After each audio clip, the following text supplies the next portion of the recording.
à tous, bienvenue dans le live de la Vendée Arctique. Nous sommes le samedi 13 juin et on va faire un point sur les heures passées et surtout celles à venir. On va donc regarder tout de suite la carto. Manu Cousin, en effet, tout en haut de l'écran, vous le voyez, poursuit sa remontée vers le cercle polaire qu'il devrait franchir demain. Pour Arnaud Boissière et Nico Destet, la descente est enclenchée au portant et le froid persiste. Et pour les premiers de la flotte, eh bien, le Grand Nord s'éloigne, mais c'est un gros match qui se joue, celui de prendre la bonne option, l'étroit passage entre l'Irlande et l'Angleterre, ou une route moins directe mais plus sécurisée, l'ouest de l'Irlande. Et quel que soit l'endroit, eh bien, ça va vite. Les bateaux sont au portant et ça tape fort pour une partie de la flotte dans une mer levée par les vents. Alors autant dire que c'est ambiance machine à laver.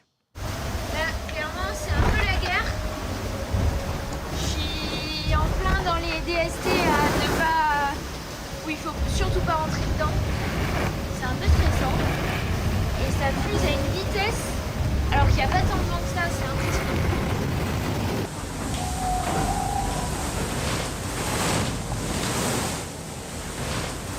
Hey, the waves are pretty big.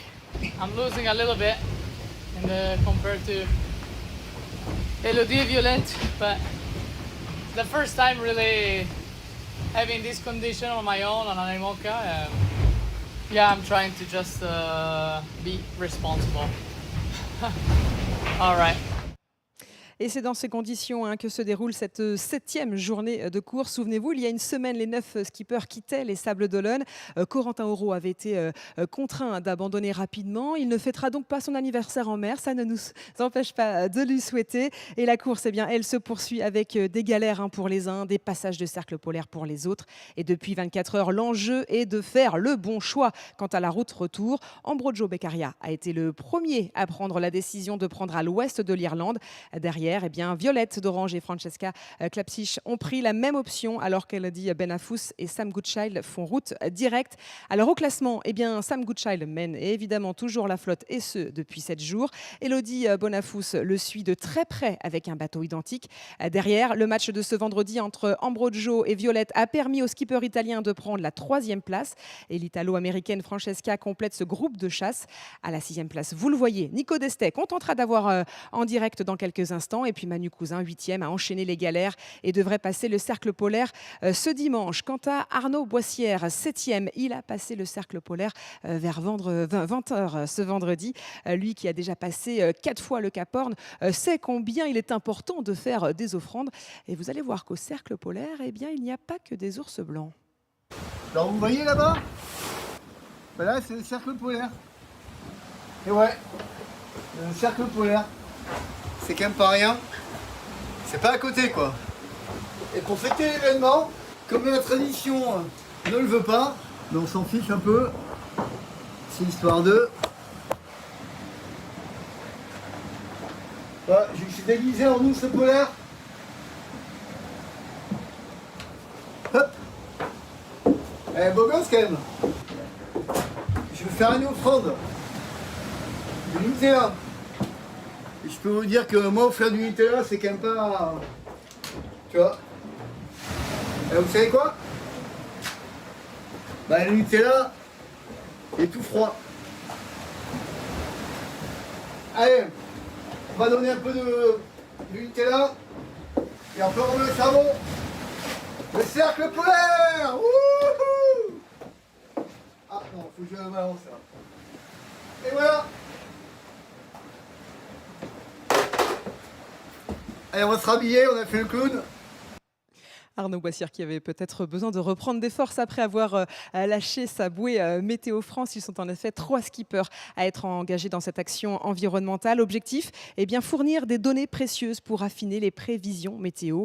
Un geste engagé et engageant. La bouée pèse en effet 28 kilos à passer par-dessus bord, seul et au milieu des creux de l'océan. Et quand même le dire Arnaud Boissière, un gros poids pour les IMOCA, mais surtout un grand pas pour l'humanité. Allez, ce live est donc l'occasion aussi d'être en direct avec les skippers en pleine course. Nous sommes donc avec Nico Destet, skipper Café Joyeux. Nico qui a passé le cercle polaire hier à midi. Salut Nico, comment ça va là-haut? Toi qui disais que le froid glaçait les os, comment va le moral d'abord? Salut les Gis, bah écoute, nickel, ravi d'avoir franchi cette belle étape hier de franchir le cercle polaire et ravi aussi de mettre le cap sur le chemin de la maison. Donc non, c'est chouette. Et tu disais que c'était hier, mais en fait il n'y a pas de journée ici parce qu'il n'y a pas de nuit. En fait, depuis les îles Féroé à l'aller, en fait, j'ai pas vu la nuit en fait. Donc pour moi, c'est une grande journée. Mais une belle journée, en effet. Alors, on l'a dit, hein, tu es sixième au classement. Alors, quel est l'objectif pour toi maintenant? T'éloigner peut-être du derrière de la flotte? L'objectif c'est de rallier la maison. J'ai réussi à faire un petit break sur Arnaud. Et donc l'idée ce serait de garder ce break d'avance jusqu'à la maison. C'est un beau challenge. Et là, j'ai eu beaucoup de chance parce que j'ai pu faire. Je suis arrivé dans un bon timing. J'ai fait le grand tour d'une même dépression en fait. Donc je suis au portant depuis 2-3 jours dans la même dépression. J'en ai juste fait le tour. J'ai touché le cercle polaire pendant que j'étais en haut. Et maintenant je reviens à la maison avec ce même vent portant. Donc j'ai pas mal de chance. Et là l'idée aujourd'hui ça va être de se frayer un petit chemin. Il y a des petites zones interdites dans l'ouest des îles Hébrides là et de trouver le bon chemin autour ou à travers ces zones-là pour rejoindre l'Irlande. Et Alors, on parlait de faire des offrandes à l'équateur. Moi, mon Cap Horn, ce sera un peu le facette. Je pense qu'après le Cap Horn, j'aurais dans ma tête, serais un peu déjà en bonne voie pour rejoindre la maison, quoi. alors justement, puisque tu parles de rejoindre la maison, hein, tu le sais, devant toi, deux options un peu s'ouvrent, hein, celle de passer entre l'Irlande et l'Angleterre ou passer à l'ouest. Est-ce que c'est un peu trop tôt ou finalement tu sais un peu déjà vers quelle option tu vas te tourner? Moi, je sais dans quelle option je me tourne, mais il faut pas le dire à Arnaud, qui est derrière moi. Mais donc, si on fait en sorte que ça reste notre secret, je peux d'ores et déjà te dire que je vais passer à l'ouest de l'Irlande. En fait, je suis pas vraiment dans le même timing que les copains et les copines devant. Et pour moi, il y a vraiment très très bon intérêt de passer intérieur Irlande dans mon timing. Et je pense que ce sera pareil pour Arnaud. Et promis, on lui dira pas, ça reste évidemment entre nous. Alors, on le rappelle hein, que tu es à la barre de ton bateau depuis seulement un an, hein, mais c'est un bateau qui connaît déjà de nombreuses routes. Notamment, il a remporté le Vendée Globe avec François Gabard, la Route du Rhum avec Paul Meillat, mais il n'a jamais été aussi loin, et c'est grâce à toi qu'il va aussi loin vers le nord.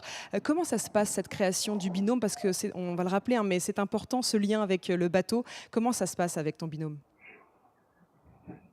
Écoute, le bateau, c'est vrai que c'est un bateau de légende, hein, et j'ai la chance et l'honneur d'en être le 5e skipper après des grands champions. Donc t'as cité François, t'as cité Paul, et après il y a eu des bons amis à moi, il y a eu Clarisse et Benjamin Ferré. Et donc en fait passer en 5e derrière eux 4, c'est vrai que je me sens très privilégié. Et la relation de confiance est en train de s'installer. En fait, le bateau est dans un super état. Dès le moment où je l'ai récupéré, j'ai tout de suite été dans un mode où je pouvais naviguer avec et apprendre à le connaître. Et donc j'ai l'impression qu'on commence à former un bon petit binôme tous les deux. Il m'a joué des tours tout à l'heure là. Je sais pas si vous avez vu à la Carto, mais j'ai fait un petit écart de route. Et tout se passait bien. Et je sentais que je lui en demandais un petit peu trop dans le vent fort. Et il y a un bout de descente de Safran qui a lâché. Et il y a même un deuxième bout de descente qui a lâché. Donc en fait, je me suis retrouvé Safran en l'air et à pas pouvoir abattre bateau sur la tranche. Et donc c'était notre premier moment de désaccord avec ce bateau. Et ça va, c'est géré et je suis rentré dans le droit chemin et on s'est mis d'accord. Bon, ça, c'est une bonne nouvelle et merci pour cette bonne nouvelle. Alors, peut-être une dernière question. Raconte-nous comment c'est là-haut, parce que nous, évidemment, on ne va pas y aller, hein. Toi qui as grandi avec de nombreuses lectures, notamment sur le pôle Nord, est-ce qu'aujourd'hui, le réel rejoint l'imaginaire du petit Nico? Alors moi j'étais plutôt pôle sud avec Ernest Shackleton Okay. qui C'est avait du tenté froid. de traverser l'Antarctique. Ça reste du froid. Et non, dans le pôle Nord, j'ai un peu de...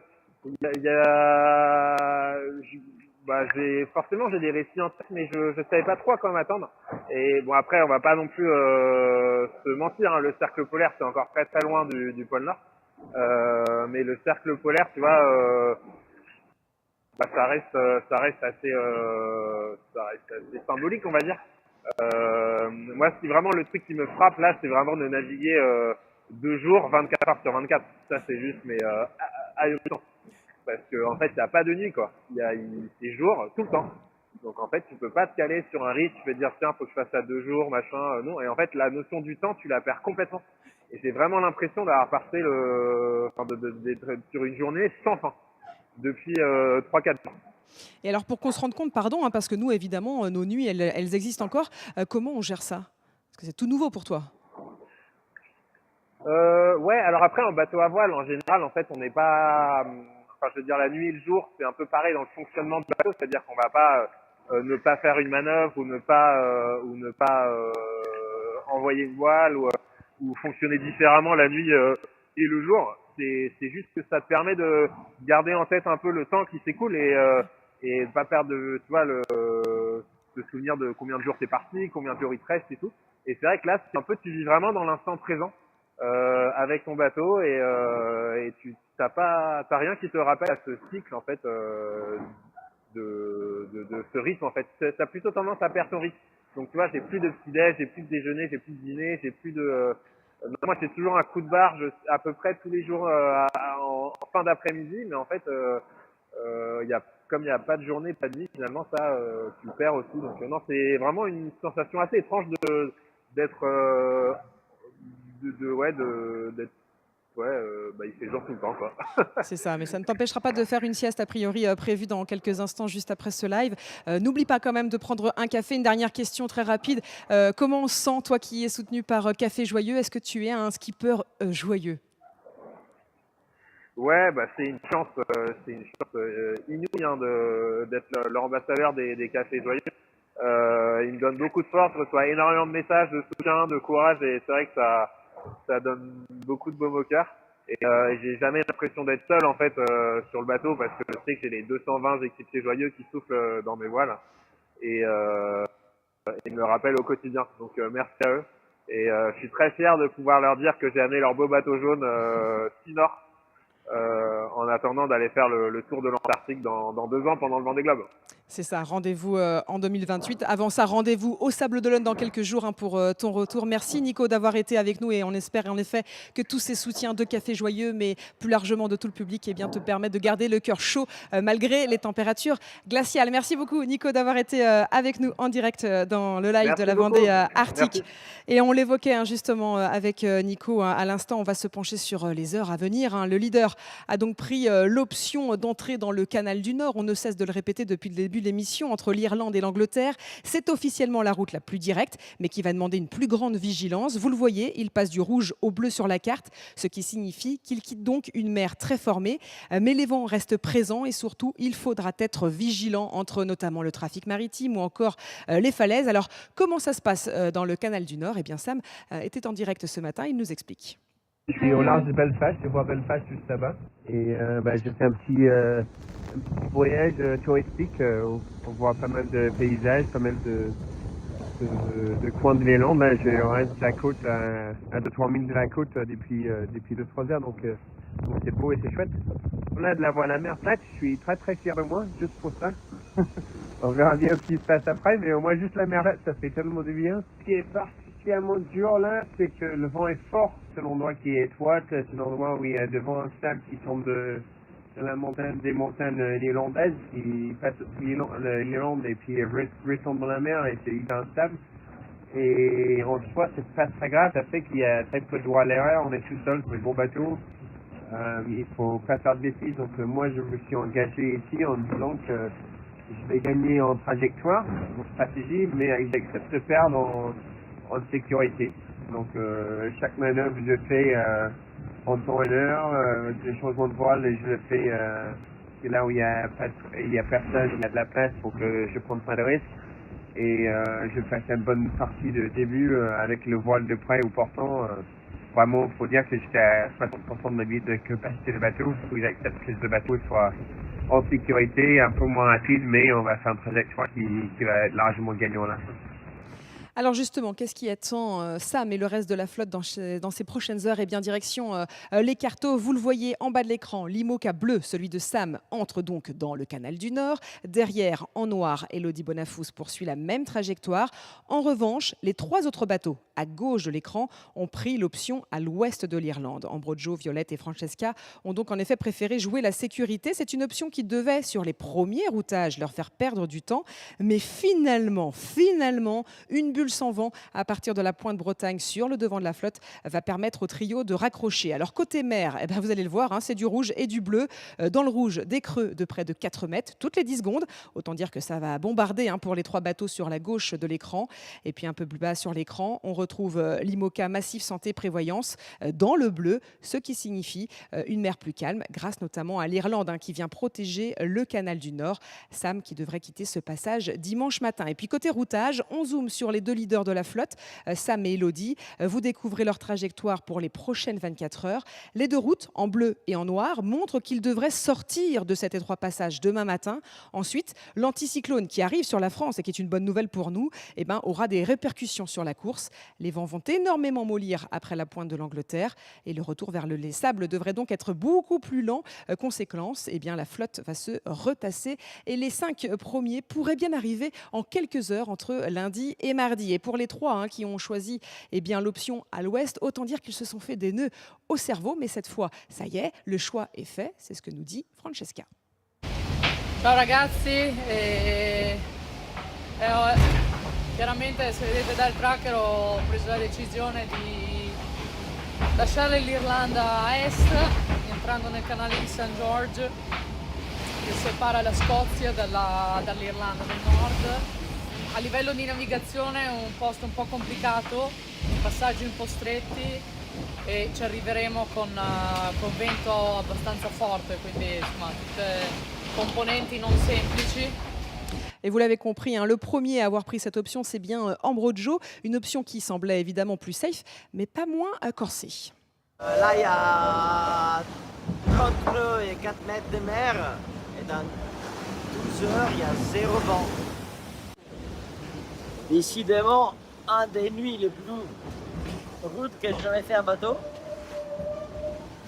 Dans le bateau, c'est n'importe quoi. Il part à plus de 35 nœuds des fois, de heures. Et depuis, j'essaie de faire des siestes parce que je suis complètement pris. Là, c'est mon petit lit, c'est ma grosse couette. Polaire thermique, truc de ouf. J'ai des pièces, je parle en français en plus. Petit masque. Allez oui, on garde le sourire, hein, parce qu'en effet, les conditions devraient vraiment se calmer dans les prochaines heures avec une bulle sans vent. Et puis si ça se trouve, demain, ils nous diront que ça ne va pas assez vite. Rendez-vous donc demain à 12h30 pour le dernier live de l'édition 2026 de la Vendée Arctique. Et puis en attendant, eh bien, rendez-vous hein, sur le site et les réseaux sociaux de la course pour notamment retrouver les hommages suite à la disparition de Charlie Dalin et le dispositif qui sera mis en place lors des arrivées en son honneur. Allez, salut, à demain.